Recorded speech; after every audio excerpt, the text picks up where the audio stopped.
Hari ini kita akan masuk bab yang seterusnya iaitu bab 6 seni rekaan dalaman ya. Siapa yang menentukan rekaan dalaman itu adalah satu pekerjaan kita panggil sebagai pereka hiasan dalaman. Kalau suatu hari nanti awak ada cita-cita untuk menjadi pereka hiasan dalaman, ya jangan awak kata macam yang ini macam fashion designer, dia bukan untuk fashion, dia bukan untuk baju, dia adalah untuk kawasan dalam rumah ataupun kawasan dalam bangunan, tak kisahlah dia bangun untuk tinggal ke, kilang ke, pejabat ke, semua memerlukan khidmat pereka hiasan dalaman. Ini adalah satu kerjaya tau. Kalau awak ada bakat dalam bidang ini, memang boleh dapat banyak duit. Dan juga apakah prinsip dan elemen, ada dua benda yang awak kena faham dalam membuat satu reka bentuk hiasan dalaman ni. Now, interior designer bahasa Inggeris dia. Bahasa Melayu pereka dalaman. Jadi peranan dia apa? Misalnya awak ada satu bilik kosong macam ni kan. Lepas tu awak panggil satu pereka dalaman. Awak kena ikut kehendak siapa untuk bilik ni? Tuan punya rumah ataupun awak sendiri sebagai pereka dalaman? Itu soalan yang paling besar sekarang. Sebelum tu, setiap ruang yang dia diberikan projek, dia hendaklah merancang berdasarkan fungsi. Jadi kalau dalam ruangan ini, kita tak tahu yang ruangan ini, contohnya bilik ini kan, kita tak tahu dia ini adalah dapur, kita tak tahu ini adalah untuk bilik tidur, kita tak tahu ini adalah untuk bilik ruang tamu. Jadi awak mestilah merancang berdasarkan fungsi. Rekaan itu mestilah sesuai dengan kehendak pelanggan. Rekaan tu kalau number one, kalau sebagai pereka dalaman, awak kena bagi tahu pelanggan yang ini adalah rundingan. Lepas tu kalau dia bagi tahu dia nak apa, awak kena dengar. Tapi kalau dia kata suka hati awak lah, saya tak ada tak profesional, awak yang tentukan. Kemudian itu barulah awak ada hak untuk menentukan dinding itu menjadi hitam ke putih ke warna pelangi. Menentukan objektif ruang itu berdasarkan rundingan. Mesti negotiate dengan tuan rumah. Dia nak buat ni ruang apa. Kau jangan pandai-pandai dia punya dapur kau jadikan dia bilik tidur. Tiba-tiba ada katil kat sana kat dapur dia. Tak sesuai. Jadi itu peranan awak. Jangan tak berunding dengan tuan rumah tersebut. Okey, dan paling last adalah, ini cikgu rangkumkan saja ya. Sebenarnya pereka dalamannya bukan semata-mata menentukan sini sepatutnya ada katil, sini sepatutnya warna ini, sini sepatutnya ada perabot apa. Awak sebenarnya orang yang menjadi otak kepada rekaan tersebut. Yang paling penting adalah berdasarkan fungsi. Kalau orang itu ada anak yang ramai dalam rumah dia, adakah awak akan memberikan cadangan kerusi sofa yang kecil sahaja untuk dia? Itu analisis keperluan. Jadi kalau awak tahu orang dekat rumah dia tu ramai, awak akan berikan cadangan untuk memberi perabot yang banyak boleh duduk. Sama juga kalau dia ada anak-anak yang kecil. Kau bayangkan kalau dulu awak ada adik-adik kecil lagi kan, dia akan suka pergi membuat kotor. Jadi contohnya kalau dia ada sofa yang warna putih, dia nak sofa warna putih. Tapi dia ada anak-anak kecil yang suka tumpahkan Milo, suka tumpahkan makanan dekat sofa tu. Adakah awak akan cadangkan sofa yang berwarna cerah? Okay, prinsip dan elemen reka bentuk. Jadi sebagai pereka dalaman, awak ada beberapa panduan untuk buat awak punya design, awak punya rekaan. Awak bukan sepatutnya ikut rasa sahaja ataupun ikut awak punya minat sahaja, tapi dia ada prinsip dan elemen. Apakah prinsip dan elemen tersebut? Kita akan tengok. Yang pertama adalah kita panggil tentang kesatuan. Apa benda kesatuan tu? Paling mudah diterangkan, ada satu benda yang menyatukan rekaan tersebut. Macam mana contoh dia? Tengok dua gambar ni. Siapa boleh bagi tahu ada satu elemen, okay, ada satu unsur atau ada satu macam dalam rekaan tu dia benda yang sama. Tengok tempat ini, bergambar pertama dengan gambar kedua sebenarnya tempatnya berbeza, tapi awak boleh rasa dia punya design tu sama. Meja dengan kerusi dia, elemen dia ada unsur-unsur kayu, dan juga kalau awak perasan dinding dia diguna dinding yang exposed bricks tu, yang pekat batu bata yang terdedah, dia tak letak dengan simen untuk haluskan dia. Dia elemen yang macam tu. Itu kesatuan. Kalau awak tak tahu, yang ini kita panggil sebagai industrial design sebenarnya. Awak kata macam kafe-kafe hipster kan. Prinsip yang kedua dia adalah imbangan. Di mana susunan ruang tu ada dua jenis imbangan.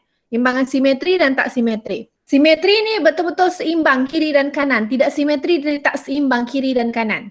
Sebab yang sebelah kanan tu dia tak simetri dari segi susunan perabot kan. Alright. So kalau awak boleh nampak yang tu, congratulations. Ada ciri-ciri pereka dalaman dah. Ini maksud dia ada elemen yang berulang-ulang. Macam mana rupa dia? Okay, cuba awak tengok ni. Ni adalah gambar di mana ada banyak rak buku disusun berulang-ulang. Jadi dia macam ada satu rhythm ataupun irama di sana. Dan di sini adalah gambar tingkap ataupun dinding luar bangunan tersebut. Penegasan. Okey.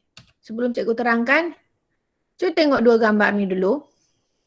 Dalam gambar ni, apa yang terus menonjol di mata awak bagi awak? Okey, Zahira kata dinding. Cikgu beranggapan tu gambar sebelah kiri yang warna hitam tu. How about the others? Yang lain macam apa yang awak nampak dulu?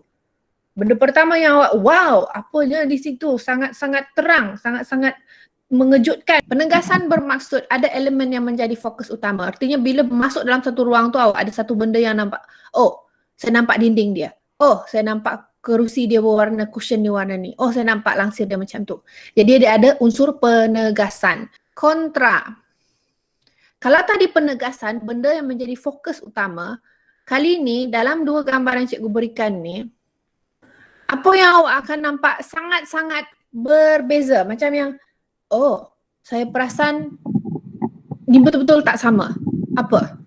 Selain daripada warna yang guna yang betul-betul berbeza di sini. Dia macam clash, orang kata dia clash. Tapi bila dia clash, dia nampak cantik. Kalau dalam penggunaan prinsip kontra ni, tak terhad kepada warna. Sebab macam Zahira kata dia nampak warna dulu. Okay, very good. So macam Ali dia nampak kerusi tu berbeza. Artinya bentuk dia tak sama. Kadang-kadang dia juga gunakan size yang tak sama. Macam cushion tu awak tengok ada kecil besar kan. Dia menggunakan elemen yang bertentangan. Itu adalah kontra. Skala dan kadar banding. Yang ini adalah untuk berkaitan dengan saiz objek dengan saiz ruang. Gambar di sebelah kiri kalau awak lihat adalah ruang yang mempunyai ceiling yang sangat tinggi. Manakala gambar yang sebelah kanan ni, ruang yang agak sempit. Kalau awak ada kawasan yang mempunyai ceiling yang tinggi, memang boleh guna chandelier ataupun sebab kepala awak tak terhantuk. Bayangkan rumah awak yang sempit tu, kau nak pasang juga chandelier. Sesuai ataupun tidak? Okey, itu persoalan dia bila kita buat skala dan kadar banding di sini. Dan juga gambar yang sebelah kanan tu kalau awak lihat, kawasan tu agak sempit tapi dia gunakan sofa yang terlalu besar. Okey, perincian. Kita tengok gambar tu, satu dekat tandas, dekat bilik mandi, satu dekat bilik kan.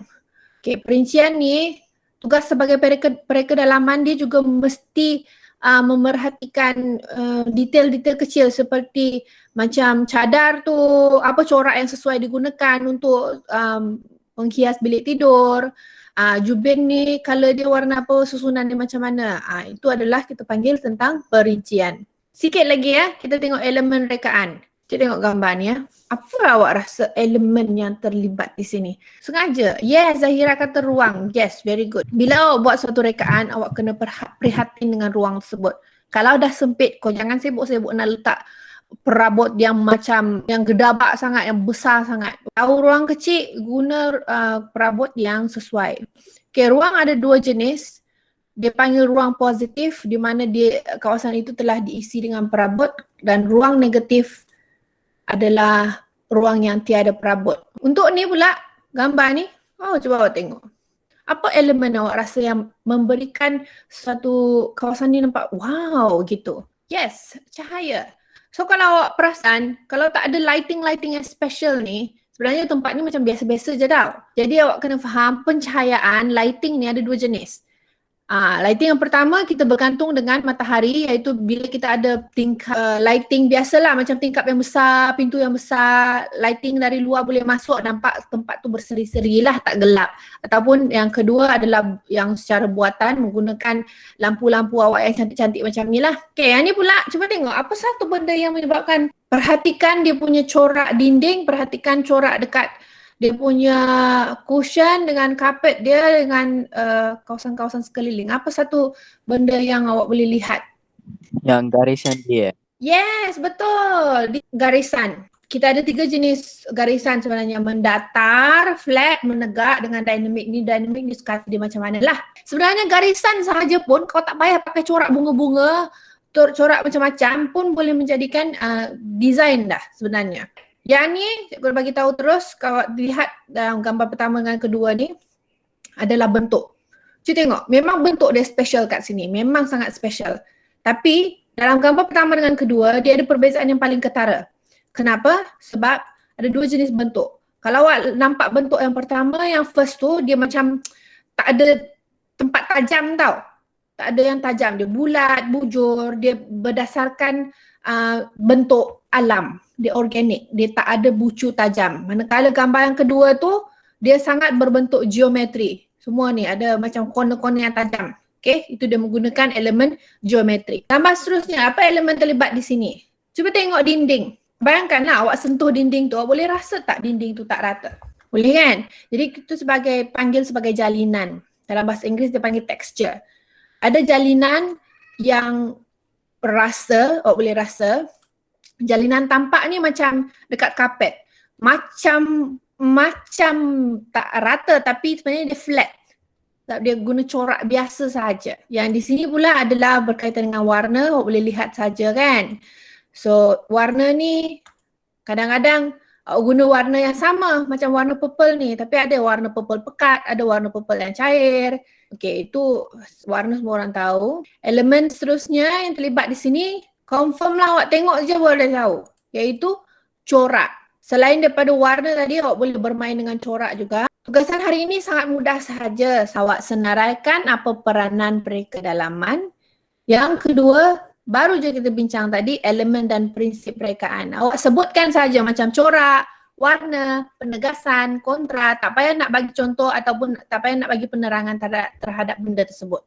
Okay, kalau dah ada apa-apa soalan, cikgu ucapkan terima kasih dan pergilah awak ke kelas yang seterusnya. Ya, sama-sama. Bye-bye.